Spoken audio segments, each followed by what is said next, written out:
Emperor Drakthor the Eternal had seen every tribute the galaxy could offer. Rare metals from dying stars, crystallized time from temporal rifts, even the still-beating heart of a void leviathan, preserved in stasis. He'd refused them all. The Draconian Empire's throne room was littered with rejected offerings, each worth more than most planets. The Emperor lounged on his obsidian throne, scaled wings folded, golden eyes half closed with boredom as another delegation approached. Your Imperial Majesty, the Valyrian ambassador bowed low. We offer quantum processors capable of... Denied. Drakthor's voice rumbled like distant thunder. Next, the procession continued. Advanced weapons, forbidden technologies, ancient artifacts. Each received the same response. The Emperor, who had everything, wanted nothing. Then came the humans. The diplomatic team looked nervous, which was unusual. Humans typically approached danger with either reckless confidence or calculated precision. These seemed apologetic. Your Imperial Majesty, Ambassador Peterson began, we understand our tribute may seem unconventional. Everything seems unconventional after 10,000 years, Drakthor muttered. Proceed. A small human child stepped forward. No more than 7 Earth years, thin and dressed in simple clothes. An orphan from a human relief stations, by the looks of her. She clutched something in her hands, her fingers smudged with colors. This is Emma, Peterson explained. 6 months ago, your fleet intervened when pirates attacked the transport carrying refugee children from Colony 7. Your ships destroyed the raiders and escorted them to safety. Emma wanted to thank you personally. Drakthor's eyes opened fully. I remember. The small vessels under attack. We happened to be passing through that sector. You saved 43 children that day, Peterson said quietly. Emma was one of them.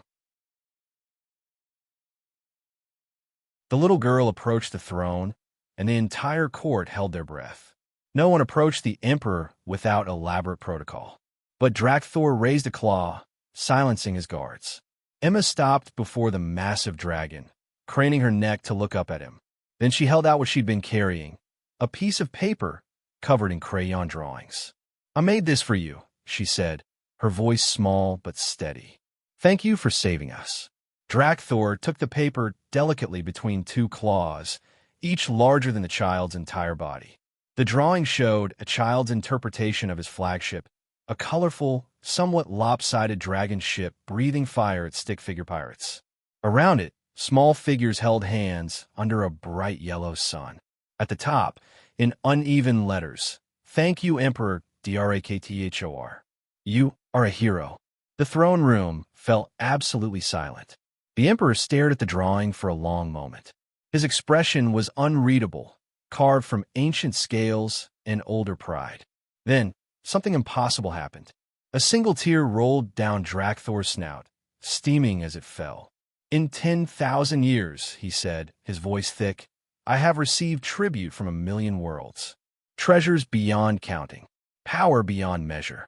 He looked down at Emma. But no one has ever called me a hero before. He carefully, reverently, folded the paper and held it against his chest. Tell me, small one, why did you draw this? Because that's what heroes get, Emma said simply. My mom used to say that the best way to say thank you is to make something yourself. It means more because you put your heart in it. Your mother was wise. She died on Colony 7, Emma said, her eyes glistening. But you saved me, so I could remember her. That's worth everything. Drakthor closed his eyes, decades of cynicism cracking like old armor. When he opened them again, I accept this tribute, he declared, his voice carrying through the chamber. And I declare the human child Emma to be under imperial protection for the duration of her life. He looked at Peterson. Furthermore, the Draconian Empire will establish a relief fund for the Colony 7 refugees. Let it be substantial. Your Majesty, his chancellor sputtered. That's unprecedented. I am the Emperor, Drakthor said simply. I decide what is precedent. He looked back at Emma's drawing, a rare smile crossing his ancient features. After 10 millennia, I had forgotten why I built this empire.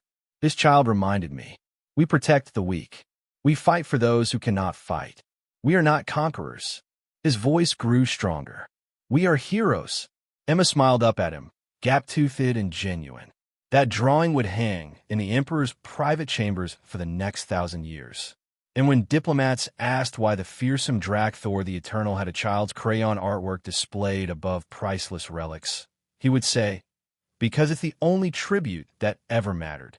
Sometimes the most valuable things in the galaxy